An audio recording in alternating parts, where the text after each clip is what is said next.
அஸ்ஸலாமு அலைக்கும் and hi friends, எல்லாரும் எப்படி இருக்கீங்க? இன்னைக்கு என்ன ரெசிபி பார்க்க போறோம்னு பாத்தீங்கன்னா பீட்ரூட் ஹல்வா இருக்கும்ல, சோ அதுதான் நம்ம பார்க்க போறோம். வீட்லயே நம்ம எப்படி ஈஸியா செய்யலாம்னு பார்க்கலாம். பீட்ரூட் ஹல்வா ரொம்ப டேஸ்டா இருக்கும். நம்ம பீட்ரூட் பொரியல் செஞ்சு வச்சோம்னா குழந்தைங்க சாப்பிட மாட்டாங்க. சோ இந்த மாதிரி நம்ம செஞ்சு கொடுக்கணும். டேஸ்ட் ரொம்பவே நல்லா இருக்குங்க. இப்போ நம்ம பீட்ரூட் ஹல்வா செய்யறதுக்கு ஒரு பெரிய சைஸ் பீட்ரூட் ஒன்று எடுத்து வச்சிருக்கேன். சின்ன சைஸ்ல 2 பீட்ரூட் இருந்துச்சு, அதையும் நம்ம கட் பண்ணி வச்சிருக்கேன்.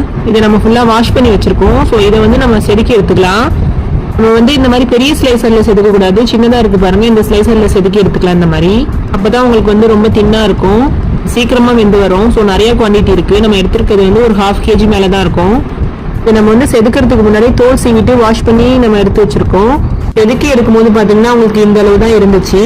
ஸ்டவ் ஆன் மாதிரி ஒரு சாஸ்பேன் வச்சிடலாம். பேன் நல்லா ஹீட் ஆனதும் சன்ஃபிளவர் ஆயில் இருக்கும்ல, ஸோ அதுதான் நான் ஊற்றிருக்கேன் இன்னைக்கு. ஃபர்ஸ்ட் நம்ம இதுல கீ ஆட் பண்ணிக்கலாம். அதே குழிக்கரண்டியால 2 குழிக்கரண்டி ஊற்றிக்கலாம். இப்போ நம்ம எடுத்து வச்சிருக்க பீட்ரூட் இருக்கு பாருங்க, அது எல்லாத்தையும் கொஞ்சமா ஃபுல்லா ஆட் பண்ணி விட்டுக்கலாம். ரொம்ப ஹை ஃபிளேம்ல வைக்காம மீடியம் ஹைலயே வச்சுக்கோங்க.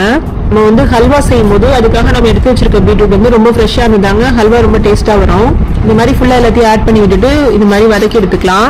இது நம்ம இந்த சாஸ்பேன்ல போட்டு வதக்கும் போது நம்ம எதுவுமே ஆட் பண்ணல, டைரக்டா நம்ம பீட்ரூட் மட்டும் ஆட் பண்ணிருக்கோம். இந்த எண்ணெயிலே நம்ம வதக்கி எடுத்துக்கலாம்.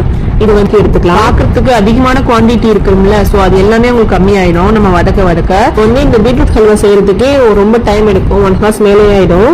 ஆனா இந்த பீட்ரூட் ஹல்வாவோட டேஸ்ட் பாத்தீங்கன்னா ரொம்ப நல்லா இருக்குங்க. அதுக்காகவே நம்ம செஞ்சு சாப்பிடணும்னு தோணும். ரொம்ப டேஸ்ட் நல்லா இருந்துச்சுங்க.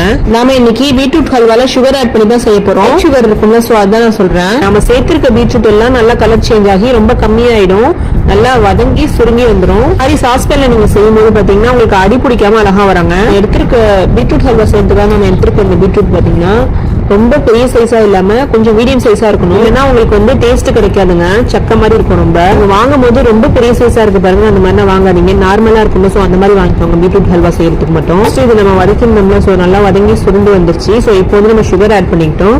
நம்ம சேர்த்திருக்க சுகரோட அளவு பாத்தீங்கன்னா ஒரு 7 டேபிள் ஸ்பூன் இருக்கும். நீங்க சுகர் சேர்க்க விருப்பம் இல்லைன்னா நீங்க வெள்ளை இருக்குல்ல, சோ அதை கூட நீங்க ஆட் பண்ணிக்கலாம். இல்லைன்னா நாட்டு சக்கரை கூட ஆட் பண்ணிக்கலாம். நம்ம சுகர் ஆட் பண்ணி செய்யும் போது இன்னொரு ரிச்சான பிளேவர் கிடைக்குங்க. இப்போ நம்ம சுகர் ஆட் பண்ணிருக்கோம்ல, சோ இதுல உங்களுக்கு தண்ணி விட்டு வரும். ஆக்சுவலா நம்ம பீட்ரூட் வதக்கும் போது சுத்தமா தண்ணி இல்லாம நல்லா சுருண்டு வதங்கி வந்துருச்சு. இப்போ உங்களுக்கு தண்ணி விட்டு வரும். சுகர் நல்லா கெரமலைஸ் ஆகி நல்லா தண்ணி விட்டு வரும். நம்ம அடி பிடிக்காம கிளறிக்கிட்டே இருக்கணும். அதான் மெயினான விஷயமே. நம்ம ஸ்டார்டிங்ல சேர்த்துனோம்ல ஆயில், அந்த அளவுக்கு ஆயில் ஆட் பண்ணிடணும். தென் கீயும் அதே அளவு தான் ஆட் பண்ணிடணும். நம்ம சேர்த்திருக்க சுகரோட அளவை கூட்டி கொடுக்கறதுக்கு நம்ம சால்ட் ஆட் பண்ணிக்கிட்டோம். 1 pinch ஆட் பண்ணிருக்கேன். மாதிரி கிளறிக்கிட்டே இருக்கணும் கைவிடாம. நம்ம இப்போ உங்களுக்கு கலர் நல்லா சேஞ்ச் ஆகி நல்லா டார்க் கலர்ல வந்திருக்கு பாருங்க. ஸோ ஒரு 1/2 hour மிக்ஸ் பண்ணி எடுத்துக்கலாம். பீட்ரூட் ஹல்வா செய்யறதுக்கு கொஞ்சம் டைம் எடுக்கும். இது நம்ம கைவிடாம கிளறிக்கிட்டே இருக்கணும். ஸோ அதுதான்